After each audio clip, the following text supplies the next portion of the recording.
Does this depict the Elda tribe? Elda comes from an ancient word, meaning only the Old Ones. It was an alias given by our ancestors to outsiders who visited the village in the distant past. As for our original name, you know it well by now. We were humans. The human tribe. So Luis's words... There is no human tribe. Tribes, as we know them today, did not exist then. We were all one people. Humankind. A world united. But wait. The ruins on Virga Island. There's nothing left of the civilization today. Was it destroyed?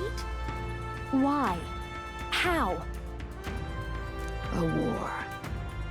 One that all but destroyed the world past. But its destruction was born of the discovery of Magla. Or as you call it today, magic.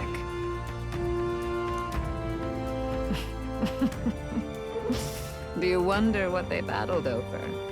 Without the divided tribes, what could they have disagreed on? They were racked by division. Over the abstract, undefinable idea of rightness. They tried to destroy something invisible, and destroyed only themselves. And any idea of absolute rightness is born of fear. That fear flooded the world, and gave way to war. And their age of prosperity came to be called the world before. The people we now call tribes were either born of artificial division for the sake of the war effort, or natural adaptation to survive the hellscape after.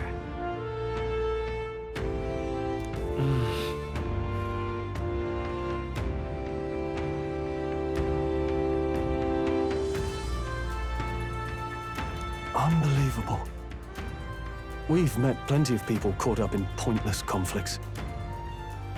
Given the choice, I know they'd rather live in a world without tribal division. And yet the truth is, that world's already fallen apart. More than that, it's how we all got here.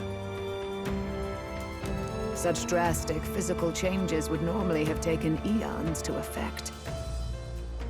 Accelerated by Magla, however, it was only a matter of a scant few centuries. You understand now, yes. We, the Elda, are the survivors of the old world. Our ancestors fled the flames of war and thus escaped the ensuing divisions.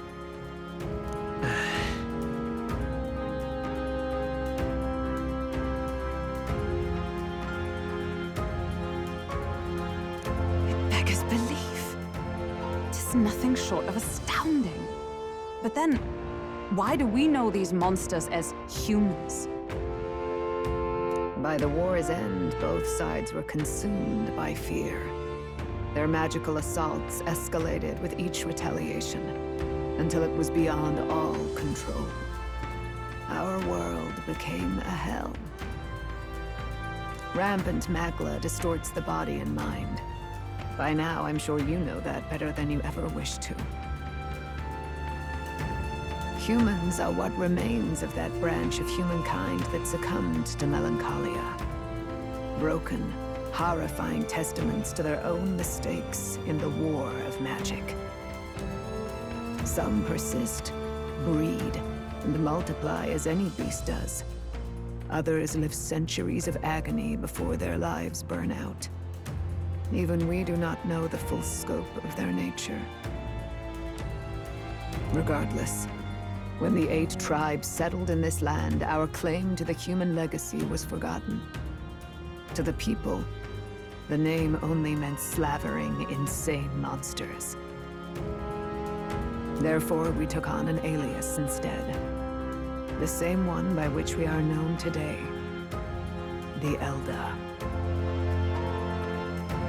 So, the old world couldn't control its magic, and... Wait. How does the Sanctus Church fit in? All this revisionist history to spread their magic igniters.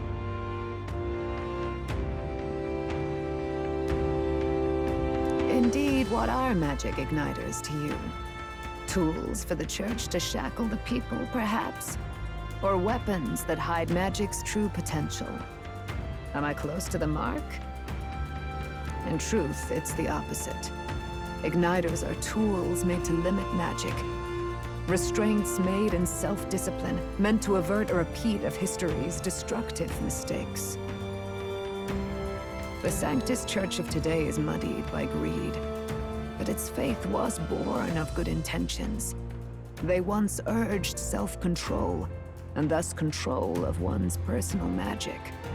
At times, they preached we must close our eyes to the truth when it would only lead us to ruin.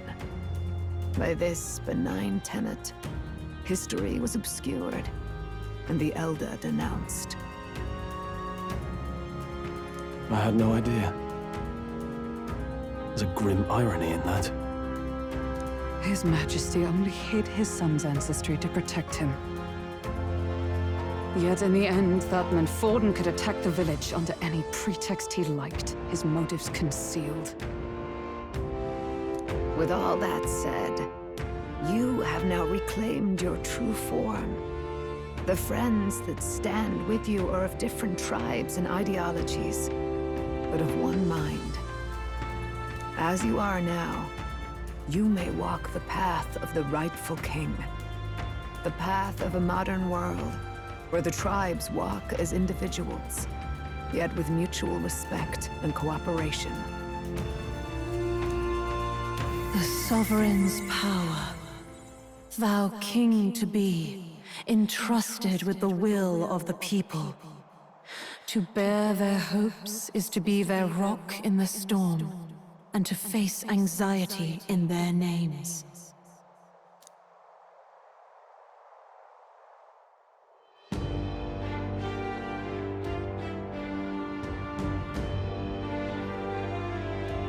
Yet, anxiety itself is not something to blindly reject or desperately cast away.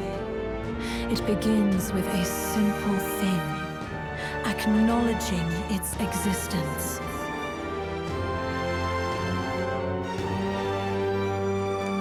Accept thy weakness, walk forward alongside it, and thou wilt grow strong and true in its company.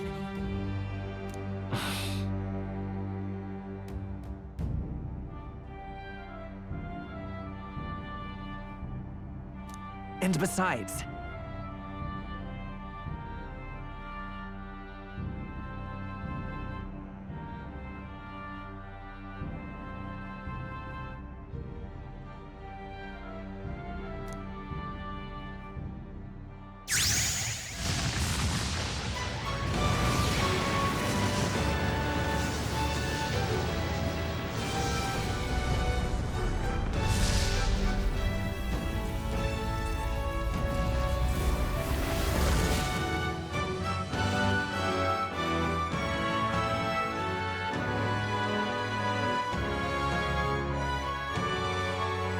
let's do it.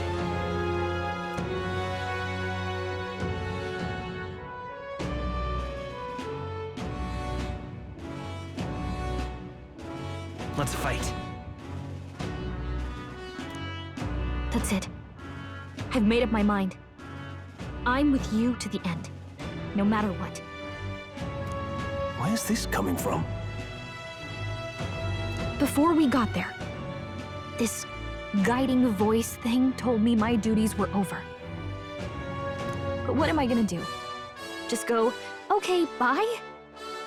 Especially after we've come this far together? No. I'm going to face Luis with you, even if it is scary. Even you've got to cope with anxiety, eh? I've realized something in our travels. Anxiety can lead people astray. But overcoming it? makes a person stronger. There's always anxiety in the unknown. I know what it's like to be afraid of something I don't understand. That's why I think it's my duty to help people face and connect with their anxiety. Is that okay? From now on, it's not about orders. I'm with you, because I want to be.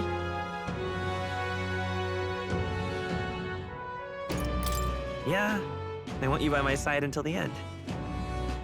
Same here. Stick close to me, okay?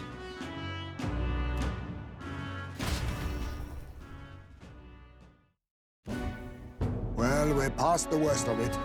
But the problem remains. Luis's dark magic. We've seen it turn the boy into a monster. And no doubt he can do it again. A forbidden spell, turning sane mortals into the fearsome human monsters. In other words, a destabilizing magic, turning a person's magla into a snarl beyond control. This man named Luis, he may have his own past in this ancient sanctum. Luis has been here? What do you know of him? What do you wish to know?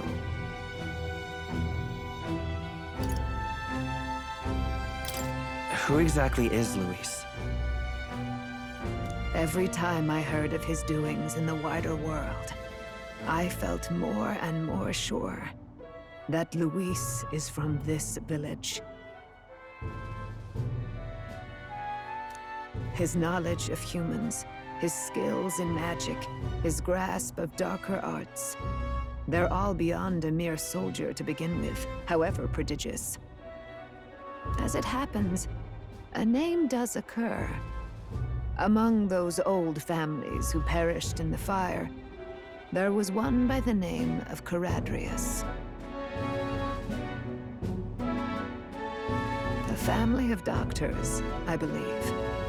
In an effort to better heal the ills of the people, they had studied spells much like the ones he now exploits. The details are long since lost to the fire. But if Luis bears our legacy, that may be the reason for his vast knowledge. Wait. What about Luis's ambition? The vision Rella saw? Do you think he actually wants to turn everyone in the kingdom into humans? There is no known magic strong enough to turn many people at once, and none that can be cast quickly. Even if it was possible, I don't know what it would accomplish. But this is Luis we're talking about. Who knows what he's thinking? What do you wish to know?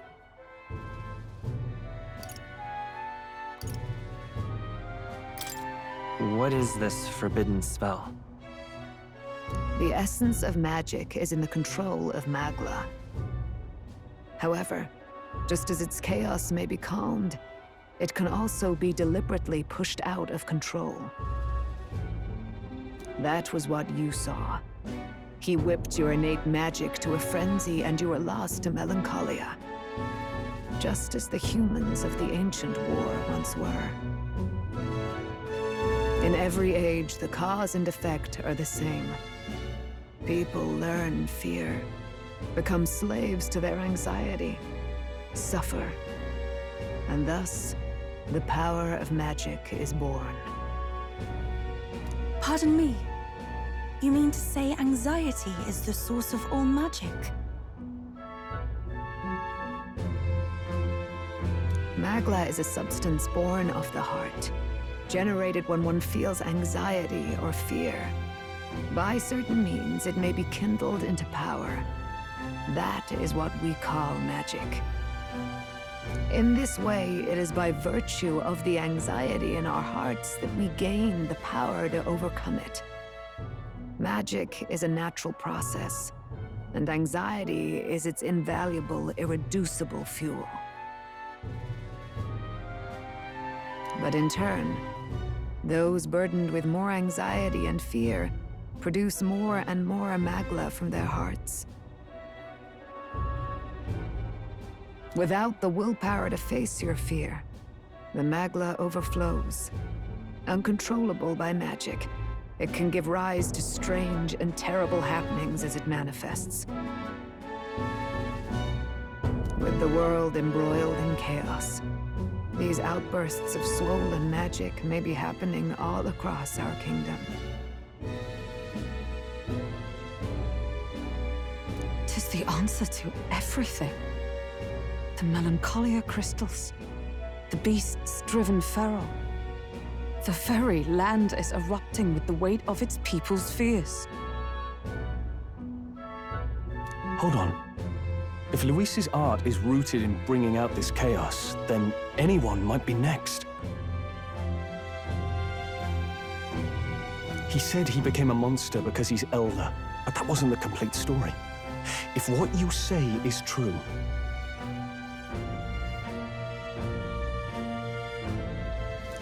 Indeed. All people today are ultimately descendants of humankind.